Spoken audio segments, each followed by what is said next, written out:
अस्सलामुअलैकुम वरहमतुल्लाहि वबरकातुहू। बिस्मिल्लाहिर्रहमानिर्रहीम। वन क्लास हमारा आज का पैगाम है, उस्ताद की नाफरमानी नहीं करनी। This is your Urdu lecture class 1 सबक नंबर 5 फूल मेरा वतन। और अब आप अपना सफ़ा नंबर 30 खोल लें। जैसे कि आपको पता है कि हमने इससे पहले इस मशक में हरूफ मिलाकर अल्फाज बनाए वाला क्वेश्चन किया था। आज हम ज़ुबान दानी सीखेंगे। ठीक है, क्या सीखेंगे? ज़ुबान दानी।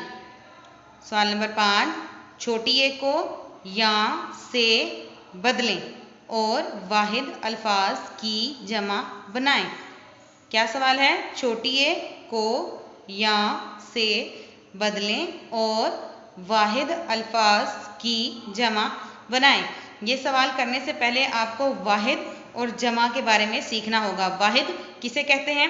वन क्लास एक चीज़ को वाहिद कहते हैं। कोई भी चीज़ हो सकती है वो, जैसे मेज़, कुर्सियाँ, कापी, मेज़, कुर्सी, कापी, खिड़की, ये सब चीज़ें जो हैं अगर एक हैं तो ये क्या होगी? वाहिद। एक चीज़ को वाहिद कहते हैं। अब है जमा किसे कहते हैं?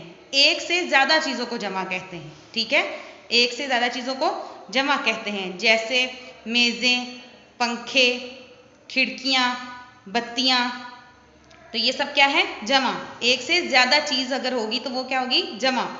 एक चीज़ को वाहिद कहते हैं, एक से ज़्यादा चीज़ों को जमा कहते हैं। अब हम करते हैं वाहिद। कुर्सी, कुर्सी एक है तो वाहिद है, तो कुर्सी की जमा क्या होगी? कुर्सियाँ। नेक्स्ट है कॉपी, कापी एक है तो वाहिद है, तो कापी की जमा क्या है? कापियाँ। नेक्स्ट है खिड़की, खिड़की एक है तो वाहिद है, तो खिड़की की जमा क्या है? खिड़कियाँ। नेक्स्ट है बत्ती, तो बत्ती की जमा क्या है? बत्तियाँ। नेक्स्ट है कुल्फ़ी, कुल्फ़ी एक है तो वाहिद है और एक से ज़्यादा है तो क्या होगी? कुल्फ़ियाँ। ठीक है, एक चीज़ को वाहिद कहते हैं, एक से ज़्यादा चीज़ों को जमा कहते हैं। उम्मीद है वन क्लास आपको वाहिद की और जमा की समझ आ गई होगी। वाहिद को इंग्लिश में सिंगुलर कहते हैं, ठीक है, और जमा को इंग्लिश में प्लूरल कहते हैं। सवाल नंबर 6 है, मुज़क्कर अल्फाज को उनके मुअन्नस अल्फाज से मिलाएं।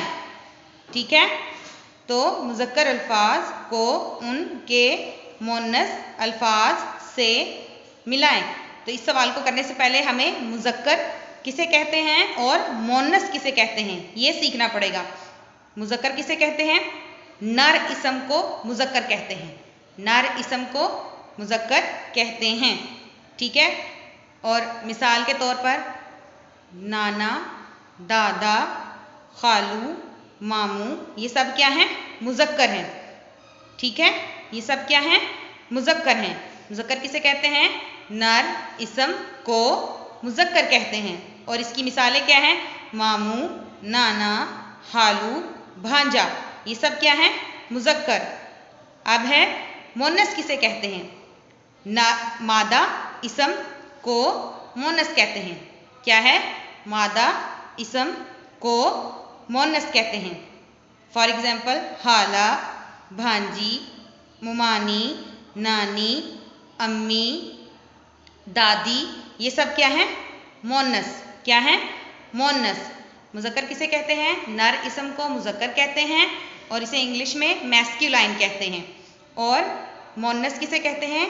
मादा इसम को मुअन्नस कहते हैं और इसे इंग्लिश में फेमिनाइन कहते हैं।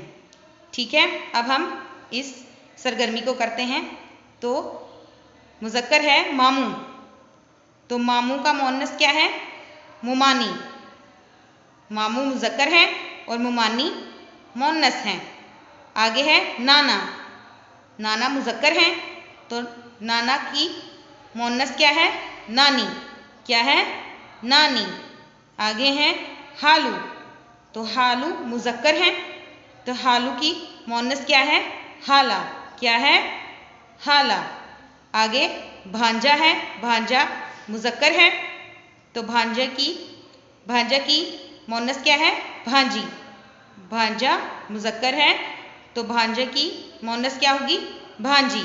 उम्मीद है वन क्लास आपको वाहिद जमा और मुज़क्कर मोनस दोनों की समझ अच्छे से आ गई होगी। एक बार फिर मैं आपको रिपीट करवा देती हूँ कि वाहिद किसे कहते हैं? एक चीज़ को वाहिद कहते हैं। कोई भी एक चीज़ हो सकती है, वो खिड़की हो सकती है, पंखा हो सकता है, कुर्सी हो सकती है, कापी हो सकती है। तो एक चीज़ को वाहिद कहते हैं।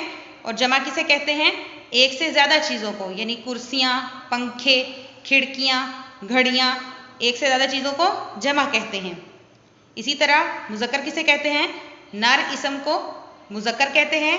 फॉर एग्जाम्पल अब्बू, दादा, नाना, हालू, मामू, ये सब क्या हैं? मुज़क्कर। इसी तरह मोनस किसे कहते हैं? मादा इसम को मोनस कहते हैं। मादा इसम को मोनस कहते हैं। फॉर एग्जाम्पल खाला, भांजी, अम्मी, दादी, नानी, ये सब क्या हैं? मोनस हैं। उम्मीद करती हूँ आपको वाहिद जमा और मुज़क्कर मोनस की अच्छे तरीके से समझ आ गई होगी। अब आपने सरगर्मी नंबर 5 और 6 को अपनी बुक में इसी तरह से करना है और इसको अच्छे से याद भी करना है। वाहिद जमा और मुज़क्कर मोनस के बारे में भी अच्छे से जो है याद कर लेना है। अस्सलामु अलैकुम वरहमतुल्लाहि वबरकातुहू।